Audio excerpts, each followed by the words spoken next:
So telling it like it is, NFL South Preview going outside in the yard. Mother weather's still good here, September 7th. Weather's still good. Got to enjoy it. Got a little music for the theme songs here.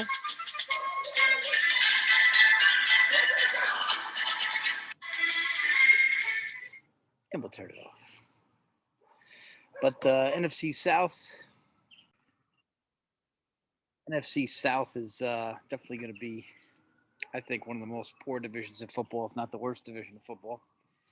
I guess I can't say worst because they're not the worst of the best teams in a division. So what I mean by that is the Titans are a good football team, and some other divisions don't have a team as good as the Titans. So I don't think the NFC East has a team as good as the Titans. So I do think that they have some teams in flux right now, and we're getting some birds and everything out here. So that's right. I want to do it outside. Give a little flavor. Got my Viking shades, my Viking on. But, AFC South is in a tough situation because they play 4 games versus the NFC West, and they also play 4 games versus the AFC East, which, I don't know. Dolphins, Pats will certainly be competitive. Bills are very good. Jets are a work in progress with a solid coach. So I think that the AFC South could produce some pretty poor records this year if we're not careful. It could be one of those things where, I don't know, it could be a struggle for some of these teams. I mean, the Texans, I'm happy for Taylor to get the opportunity at quarterback. I always feel like he's been pushed out wherever he's been. Thought he's a good quarterback for the Bills. Allen comes along. Thought he was pretty good for the Chargers. He's my puppy here. Oh, Rosie just joined us in the booth here. So she's a pup. She's very long now, so she climbs on everything. But anyway, so I feel like Taylor's been kind of gypped a little bit, you know. I mean, he's never really done anything wrong, but keeps getting pushed out. You know, then they get the great job by the Chargers quarterback Herbert, and now he got moved again. So I'm hoping that he gets a shot here. It's going to be a struggling team. It'll be interesting to see if they're patient with the Texans coach too. I mean, you put this person in, you put coach in a tough spot here, and you'd like to see people be a little bit patient, but it's rough out there. So. But 4 games versus the NFC West is not helpful. You got the Rams and the Cardinals, the Seahawks, and the Niners. I mean, oof. That is not going to be a bargain for the NFC South, but it's going to be rough. And the AFC East, like I said, it's going to be tough. So, but let's look at their other 3 games because we'd said before, I'm a big schedule guy, and I do believe in the schedules. And the Jags got the Broncos, Bengals, and Falcons. I mean, certainly those are not 3 easy games, even though the Jags got an easy schedule out of this. Those teams are all much, much improved. I think the Bengals are going to be tough. The Falcons are still going to be a force to reckon with some weapons. And I certainly think the Broncos defense, like we talked about in the AFC West preview, is going to be tough. Titans have a rough one. They got the Chiefs, the Saints, and the Steelers. Obviously, the Chiefs are rough, and the Saints will be, I think, a totally different team this year, although still with Sean Payton calling the plays, I think always a danger, and still got some great weapons there, Kamara and things of that nature. And, of course, the Steelers, they struggled a little bit down the stretch last year, but I think they'll be all right too. So I can't say that the Steelers won't be a problem for anybody too. Still a tough franchise to play. Colts have the Ravens, Bucks, and Raiders. Those are tough games. Ravens not easy. Coach Harbaugh does a great job. Bucks obviously defending champs.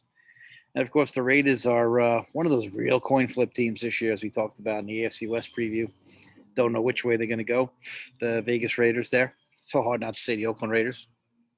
And that's going to be rough. Texans, of course, Browns, Panthers, and Chargers. That is not a good mix. I mean, maybe the Panther game they get something, but it'll be interesting to see. Sometimes you get one of these teams that's supposed to win 2, 3, or 4 games, and they overperform and they play everybody tight. And we'll see. I guess Deshaun is not starting as the quarterback this week, so that's an ongoing saga. We don't know what's going to happen there, so we're going to have to wait around and see what's going on there. So we'll have to wait to find out what the saga is there. Still talks of him going maybe to Miami. Oh, well, we got some neighbors doing some tree cutting here, and this is the danger of doing it outside. Rosie joined us in the booth for her thoughts on the NFL here. I'm keeping it real, man. I'm not a phony up here. So Rosie's up here on the table, trying to get it done with us, trying to keep it real. That's what Rosie does. So we're gonna have Rosie in the booth with us for a little while.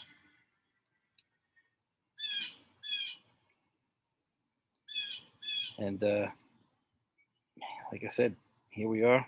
With all this NFL music. See what happens.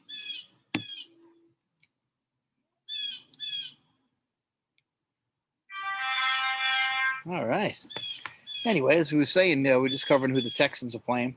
Browns, Panthers, and Chargers. Maybe they'll get in with the Panthers, but I don't know. It'd be interesting to watch the Panthers this year. Sam Darnold from up here in New York. Be interesting to follow him. See how McCaffrey comes back. And, always be some really interesting storylines this year in the NFL. But AFC South has some also. The in-division games, the Titans and the Colts have a chance to really make some hay here. You know that Trevor's going to catch on eventually, but if you play him early and hope that he hasn't caught on yet, you have a chance to get 4 wins right in your hands here if you're the Titans or the Colts. But then again, the Titans play the games close to the vest. Henry's a great running game, and Tannehill makes the plays when he has to, but they play everybody tight with that great ball control, so anything could happen. The Colts are with Wentz. I want to see Wentz probably is the player with the biggest chip on the shoulder this year, maybe in the league. Him and Saquon Barkley is probably really can't wait to come back. Can't wait to watch him for the Giants.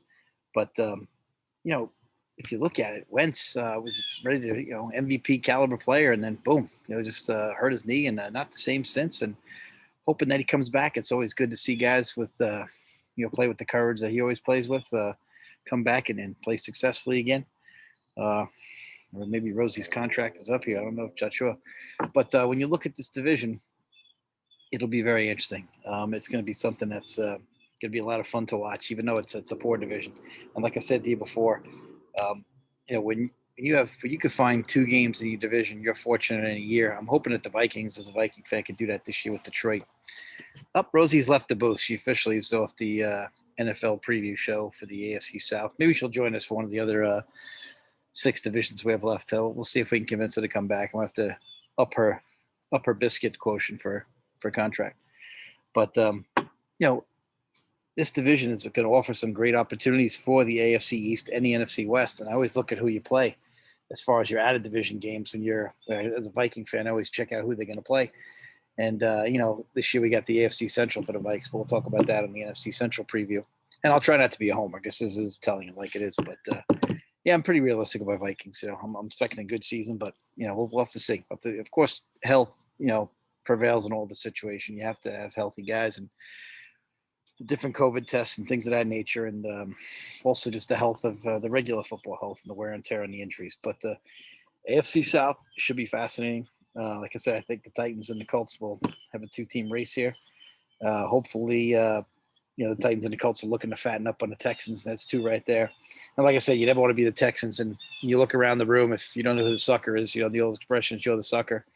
And the Texans are the sucker here at the card game. And hopefully they're patient with the coach. Hopefully the coach, instills, good program there. Maybe they get things right. I think the franchise is a solid franchise. They've had a lot of success, although you never know by the way people react these days. Fans are very fickle. I think they've won the division, 7 out of 10 years?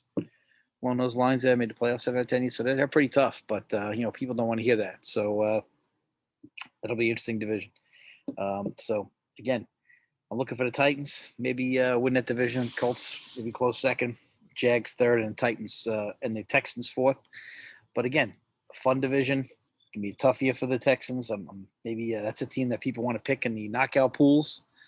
But first week, you can't really pick them the first week because I believe they're playing the Jags first. So that's I want to pick the Jags there, but in the knockout pool in the first week, I don't want to really be knocked out in the first week. But hey, you never know. But anyway, we'll see you next time on Telling It Like It Is. We'll have our other preview shows, 6 more divisions. You already have the AFC West one in the can. We'll put this one in the can. Podcasts been fun. We're on Spotify. We're on iTunes. Check us out. YouTube. Let us know what you think, man. We'd love to have you on. If you want to come on, let us know. If you're passionate about a team, come on. We'd love to have you on for a preview. Don't be camera shy. And because most people only listen to it, they don't see this part. Take care.